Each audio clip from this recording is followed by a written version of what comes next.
হযরত ফাতেমা রাদিয়াল্লাহু আনহা যখন ছোট ছিলেন তখন সে বয়সে একজন ইহুদি মেয়ের সাথে তার বন্ধুত্ব হয়। এরপরে প্রায় 12 বছর পার হয়ে যায়। তারপর একদিন সেই ইহুদি মেয়েটির বাবা তার মেয়েকে বললেন যে, মা, তোমার জন্য আমি একজন পাত্র দেখেছি। সেই ছেলেটি হলো শিল্পপতির ছেলে। আমি চাই যে সেই ছেলেটির সাথে তোমার বিয়ে দিতে। তুমি কি এই বিয়েতে রাজি আছো? তখন মেয়েটি তার বাবাকে বলল, বাবা, এই উত্তরটি আমি আগামীকাল দেব। আজকের রাত আমাকে সময় দিন, আমি একটু ভেবে দেখি। মেয়েটি তার বাবার কাছ থেকে সময় নিয়ে পরের দিন হযরত ফাতেমা রাদিয়াল্লাহু আনহার কাছে এসে বলল, হে বোন, তোমার সাথে আমার দীর্ঘ 12 বছরের বন্ধুত্ব। তুমি কখনই আমাকে ভুল পরামর্শ দাওনি। আমার বাবা আমার জন্য পাত্র দেখেছেন এবং তিনি আমাকে তার সাথে বিয়ে দিতে চাইছেন।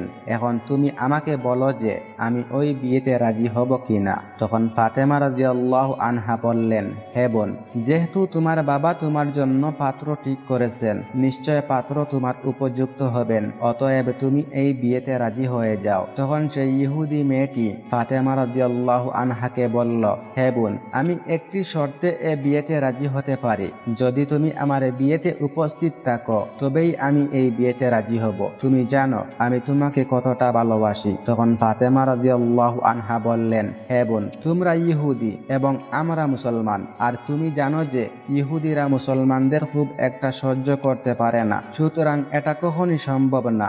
যদি আমি তোমার বিয়েতে উপস্থিত থাকি তাহলে মুসলিমরা আমার বাবাকে নিয়ে ঠাট্টা করবে এবং লজ্জিত করবে। এছাড়াও তোমাদের সম্প্রদায়ের মধ্যেও তুমি প্রশ্নের সম্মুখীন হবে। তাছাড়াও তোমার বন্ধুরা তোমাকে নিয়ে হাসি ঠাট্টা করবে। তাই আমি তোমার বিয়েতে উপস্থিত থাকতে চাইছি না। তখন সেই ইহুদি মেয়েটি বলল, হে ফাতেমা, তুমি যদি আমার বিয়েতে না যাও তাহলে আজকে আমি কথা দিলাম কিয়ামত হয়ে গেলেও পৃথিবীর কোনো ছেলেকে আমি বিয়ে করব না। তাই এক পর্যায়ে ফাতেমা রাদিয়াল্লাহু আনহা বললেন, হে বোন, ঠিক আছে, আমি তোমার বিয়েতে যাব, তুমি তোমার বাবাকে জানিয়ে দাও। তখন মেয়েটি দৌড়ে এসে তার বাবাকে ডেকে বলল, বাবা, আমি এই বিয়েতে রাজি, তবে একটা শর্ত আছে। আমার বিয়েতে মুহাম্মদের মেয়ে ফাতেমা আমার সাথে থাকবে। তখন সেই ইহুদি মেয়েটির বাবা বললেন, মুহাম্মদের মেয়ে যদি আমাদের বাড়িতে আসে তাহলে সেটি আমাদের স্ট্যাটাসের সঙ্গে মিলবে না, কারণ তারা খুবই গরিব। তারা ঠিকমতো দুবেলা খেতে পায় না, পরনের ভালো জামা কাপড় নেই। তাহলে আমার বাড়িতে কি করে আসবে? তোমার বিয়েতে যারা আসবে তারা সবাই শিল্পপতির ছেলে মেয়ে, তাই সেখানে মুহাম্মদের মেয়ে ফাতেমাকে দাওয়াত করা যায় না। তখন মেয়েটি বলল, বাবা, ফাতেমাকে যদি আমার বিয়েতে আসতে বাধা দাও তাহলে জীবনেও আপনি আমাকে বিয়ে দিতে পারবেন না। নিরুপায় হয়ে এক পর্যায়ে তার বাবা মেয়ের কথায় রাজি হয়ে বললেন, একটা শর্তে আমি তোমাকে অনুমতি দিতে পারি। মুহাম্মদের মেয়ে যদি আমাদের বাড়িতে আসতে চায় তাহলে অবশ্যই তাকে নতুন জামা পরে আসতে হবে। যদি পুরাতন কাপড় পরে চলে আসে তাহলে সে আমার বাড়িতে ঢুকতে পারবে না। বাবার মুখে এই কথা শোনার পর মেয়েটি পুনরায় ফাতেমা রাদিয়াল্লাহু আনহার কাছে চলে যায়। সেখানে গিয়ে সেই ইহুদি মেয়েটি ফাতেমা রাদিয়াল্লাহু আনহাকে কেঁদে কেঁদে বলল, হে ফাতেমা, তুমি আমার বিয়েতে যাও, তা আমার বাবা চান না। আমার বাবা একটি শর্তে রাজি হয়ে বলেছেন, তুমি যদি আমার বিয়েতে যাও তবে অবশ্যই একটি নতুন জামা পরে যেতে হবে। হে বোন, এখন তুমি আমাকে বলো যে তুমি আমার বিয়েতে যাবে কিনা। একথা শুনে ফাতেমা রাদিয়াল্লাহু আনহা কেঁদে কেঁদে বললেন, হে বোন, আমার জীবনে অনেক দিন কেটে গেছে, আমি আমার জীবনে নতুন জামা কাপড় চোখে দেখিনি। সপ্তাহের পর সপ্তাহ চলে যায়, যার ঘরের চুলায় আগুন ধরে না, সেখানে নতুন জামা কি করে পাবো বলো। তখন সেই ইহুদি মেয়েটি ফাতেমা রাদিয়াল্লাহু আনহার পা ধরে জড়িয়ে বলল, তুমি যদি একবার আমাকে কথা দাও যে তুমি নতুন জামা পরে আমার বিয়েতে যাবে তাহলে আমার বিশ্বাস অবশ্যই তোমার সৃষ্টিকর্তা মহান আল্লাহ তোমার নতুন জামার ব্যবস্থা করে দেবেন, কারণ আমি তোমাকে জানি, তোমার সাথে তোমার রবের অনেক সুসম্পর্ক রয়েছে। তখন ফাতেমা রাদিয়াল্লাহু আনহা এক পর্যায়ে আবেগী হয়ে বললেন, ইনশাআল্লাহ, আমি তোমার বিয়েতে যাব এবং পৃথিবীর সবচেয়ে দামি কাপড় পরিধান করে যাব। তখন সেই ইহুদি মেয়েটি তার বাবার কাছে গিয়ে বলল, বাবা, ফাতেমা আমার বিয়েতে আসবে এবং পৃথিবীর পৃথিবীর সবচেয়ে দামি কাপড় পরে আসবে। অতঃপর বিবাহের দিন তারিখ ঠিক হয়ে গেল। তখন ফাতেমা রাদিয়াল্লাহু আনহা চিন্তা করেছেন, বিবাহের দিন তারিখ কাছাকাছি চলে আসছে, আমি ওয়াদা করেছি যে আমি নতুন কাপড় পরিধান করে যাব, কিন্তু আমার কাছে তো নতুন জামা কাপড় নেই। এসব চিন্তা করে হযরত ফাতেমা রাদিয়াল্লাহু আনহা জায়নামাজ বিছিয়ে নামাজে দাঁড়িয়ে গেলেন। নামাজের সিজদার মধ্যে তিনি চোখের পানি ছেড়ে দিয়ে বলতে লাগলেন, হে মাবুদ, এ দুনিয়াতে কারো সাথে আমার বন্ধুত্ব বা ভালোবাসা হয়নি। হে মাবুদ, অনেক দিন হয়ে গেল তোমার সঙ্গে গোপনে গোপনে সম্পর্ক করেছি। এ সম্পর্কের খবর পৃথিবীর কোনো মানুষ জানে না। মাসের পর মাস চলে যায়, ঘরে খাবার পাচ্ছি না এবং রাতের বেলা খাবার না খেয়ে ঘুমিয়ে পড়ি। হে মাবুদ, জীবনে তোমার কাছে কোনো দিন নতুন জামা কাপড় চাইনি। আজকে আমি তোমার কাছে একটি নতুন কাপড়ের আবদার করছি। হে মাবুদ, তুমি আমাকে একটি নতুন কাপড় দান করো, কিন্তু সেটি আমার জৈবিক ও দৈহিক চাহিদা পূরণের জন্য নয়। আমাকে এমন একটা নতুন কাপড় দান করো যেটি পরে আমি আমার বান্ধবীর বিয়েতে যেতে পারি এবং উক্ত বিয়ে বাড়িতে যত মেয়েরা আসবে সকল মেয়েরা যেন আমার কাপড়ের দিকে তাকিয়ে কালেমা পড়ে মুসলমান হয়ে যায়।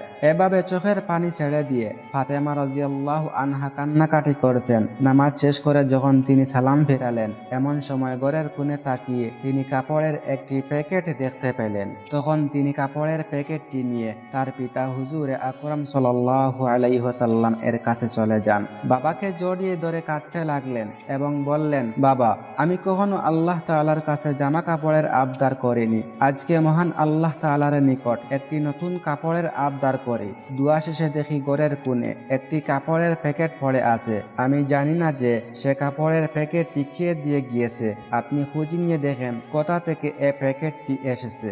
এ কথা শুনে হুজুরে পাক সাল্লাল্লাহু আলাইহি ওয়াসাল্লাম কাপড়ের প্যাকেটটি হাতে নিলেন এবং খোলার সাথে সাথে তিনি জান্নাতের ঘ্রাণ পেলেন, যেমনটি তিনি মেরাজের রাতে পেয়েছিলেন। তখন হুজুরে পাক সাল্লাল্লাহু আলাইহি ওয়াসাল্লাম ফাতেমা রাদিয়াল্লাহু আনহাকে জড়িয়ে ধরে কপালে চুমু দিয়ে বললেন, হে ফাতেমা, এটা তো দুনিয়ার কোনো কাপড় নয়। তুমি আল্লাহর সাথে যে সম্পর্ক করেছো, আল্লাহ তোমার উপর সন্তুষ্ট হয়েছেন এবং তোমার দোয়া কবুল করেছেন। আল্লাহ তাআলার নিকট একটি কাপড়ের আবদার করার কারণে মহান আল্লাহ রব্বুল আলামিন তোমার দোয়া কবুল করে জান্নাতুল ফেরদাউস থেকে তোমার কাপড়ের ব্যবস্থা করে দিয়েছেন। অতঃপর মুহাম্মদ সাল্লাল্লাহু আলাইহি ওয়াসাল্লাম বললেন, তুমি এই কাপড় পরে ইহুদির মেয়ের বিয়েতে যাবে, কিন্তু শর্ত হলো অবশ্যই তুমি পর্দার সাথে সেখানে যাবে। হযরত ফাতেমা রাদিয়াল্লাহু আনহা যখন সেই জান্নাতি কাপড় পরিধান করলেন, তখন তার সৌন্দর্য আরো বেড়ে গেল। সে কাপড় পরে ফাতেমা রাদিয়াল্লাহু আনহা যখন বিয়ে বাড়িতে প্রবেশ করলেন, তখন যেন জান্নাতি আলোয় আলোকিত হয়ে গেল, যেমন করে ভোরের সূর্য চারপাশ আলোকিত করে তোলে। মহিলারা তখন নববধূর থেকে চোখ ফিরিয়ে অবাক দৃষ্টিতে ফাতেমা রাদিয়াল্লাহু আনহার দিকে তাকিয়ে রইল। সবাই বলতে লাগলো, হে ফাতেমা, তুমি তো অনেক গরিব, তাহলে এই রকম এত দামি কাপড় তুমি কোথায় পেলে? আমরা তো জীবনেও এত সুন্দর কাপড় দেখিনি। তখন ফাতেমা রাদিয়াল্লাহু আনহা বললেন, এটি আমি বাজার থেকে কিনেছি। তখন সে মহিলারা জিজ্ঞেস করলো, এটি কোন বাজার থেকে কিনেছো? ফাতেমা রাদিয়াল্লাহু আনহা বললেন, এটি যে বাজার থেকে কিনেছি সেই বাজার ও দোকান আপনারা চিনবেন না, এমনকি যে রাস্তা দিয়ে সে বাজার গিয়েছে আপনারা সে রাস্তাও চিনবেন না। তখন সেই মহিলারা বলল, ফাতেমা, তুমি সেই ঠিকানা বলতে দেরি, কিন্তু আমাদের চিনতে দেরি হবে না, সুতরাং তুমি একবার বলো। তখন ফাতেমা রাদিয়াল্লাহু আনহা বললেন, আমি যে বাজারের দোকান থেকে এই কাপড় ক্রয় করেছি, এত সুন্দর কাপড় পৃথিবীর কোনো বাজারে পাওয়া যাবে না। সে বাজারে কোনো সাধারণ রাস্তা দিয়ে যাওয়া যায় না। ওই বাজারের দোকানে যেতে হলে একটি বিশেষ রাস্তা দিয়ে যেতে হয় এবং সে রাস্তার নাম হলো সিরাতুল মুস্তাকিম। যে রাস্তার জন্য আমার বাবা সব সময় দিনের দাওয়াত দিয়ে থাকেন, যে রাস্তার জন্য আমার বাবা তায়েফে 3 বার রক্তাক্ত হয়েছেন, যে রাস্তার জন্য আমার বাবা উম্মতি উম্মতি বলে সর্বদা ক্রন্দন করেন, সে রাস্তার নাম হচ্ছে সিরাতুল মুস্তাকিম। তোমরা যদি সিরাতুল মুস্তাকিমের রাস্তা দিয়ে চলতে থাকো, তাহলে কিছুটা সামনে একটি বাজার পাবে। সে বাজারের নাম হলো জান্নাত। আর জান্নাত নামক বাজারের মধ্যে যদি প্রবেশ করতে পারো, তাহলে সে দোকানটি পেয়ে যাবে, যে দোকান থেকে সেই দোকানের মালিক আমাকে এই কাপড়টি উপহার দিয়েছেন। সেই দোকানটির নাম হলো জান্নাতুল ফেরদাউস। তখন মহিলারা ফাতেমা রাদিয়াল্লাহু আনহাকে বললেন, আমরা সেই রাস্তায় যেতে চাই, তুমি আমাদেরকে বলে দাও কি করে যেতে হবে।